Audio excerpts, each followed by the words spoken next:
جنگل میں بارشیں ہوتے کئی روز گزر گئے تھے۔ ساون میں بارشیں تو ہر سال ہی ہوتی ہیں، اس بار تو بارشیں رکنے کا نام ہی نہیں لے رہی تھی۔ لمبے عرصے بارشیں ہونے سے تمام پرندوں کے گھر سے کھانا ختم ہو گیا تھا۔ ایسے میں ننھی چڑیا کو کوئی فکر نہ تھی، کیونکہ اس نے بہت سارے چنے کے دانے اپنے گھر میں جمع کیے ہوئے تھے اور وہ اپنے گھر میں بہت محفوظ اور مطمئن تھی۔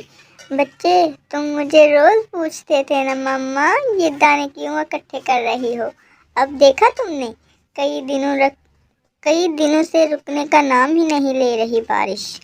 لیکن ہمارے گھر میں اتنے دانے تو ہیں کہ ہم بارشوں کے دن آسانی سے گزار سکتے ہیں۔ زندگی گزارنے کے لیے ہمیں بہت کچھ کرنا پڑتا ہے۔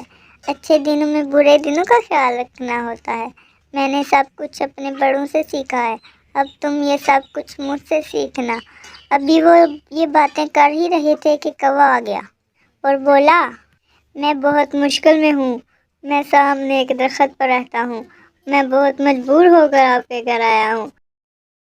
اب تم کیا چاہتے ہو؟ کوا، میری مدد کرو، اگر آپ چنے کے دانے مجھے دے دیں آپ کا بہت بھلا ہوگا۔ خود محنت کرتے نہیں اچھے دنوں میں، اور جب بارش کا موسم آتا ہے تو ہر سال ایسے ہی مانگ کر گزارا کرتے ہو۔ ابھی مجھے تمہارے بچوں کا خیال نہ ہوتا تو میں تمہاری مدد کبھی نہ کرتی۔ جی میں بہت شرمندہ ہوں۔ یہ کچھ چنے کے دانے تم لے جاؤ، اس سے تمہارے بچوں کا پیٹ بھر جائے گا۔ شکریہ، مجھ پر بہت احسان ہے آپ کا۔ اور کوا دانے لے کر اپنے گھر چلا جاتا ہے۔ بہت مغرور ہے چڑیا، کچھ دانے کیا دے دیے، مجھے سبق ہی سکھانے لگ گئی۔ کیا کہہ رہی تھی چڑیا؟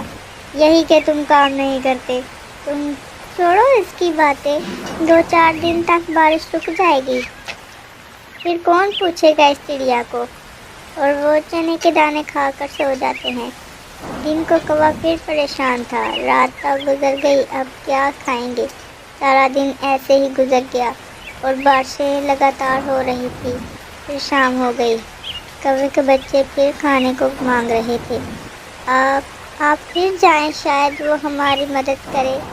نہیں، مجھ سے نہیں سنی جاتی اس کی بات۔ اس کے گھر میں بہت چنے کے دانے ہیں، رات کو جب وہ سو جائیں گے تو میں وہ دانے چرا لاؤں گا۔ ہاں یہ ٹھیک ہے، اور ایسے وہ بھوکی سوئے گی اور ہم پیٹ بھر کے اس کا انتظار کرتا ہے۔ لگتا ہے چڑیا سو گئی ہے، اب تمہیں جانا چاہیے۔ ہاں میں چلتا ہوں۔ اور کوا آہستہ سے چڑیا کے گھر گھس جاتا ہے اور وہ جاتے ہی چنے کے دانے چرانے لگتا ہے۔ ایسے ہی اس کی پونچھ کو آگ لگ جاتی ہے اور کوا شور مچاتا ہے، میری پونچھ جل گئی، میری پونچھ جل گئی۔ اس طرح چڑیا کی آنکھ کھل جاتی ہے اور وہ جلدی سے کوے کی پونچھ سے آگ بجھاتی ہے۔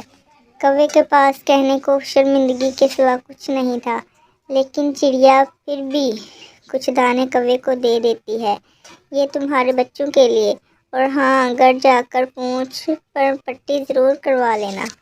یہ تھی بچوں آج کی چڑیا اور کوے کی کہانی۔ اس سے ہمیں سبق ملتا ہے کہ ہمیں اچھے دنوں میں برے دنوں کا خیال رکھنا چاہیے۔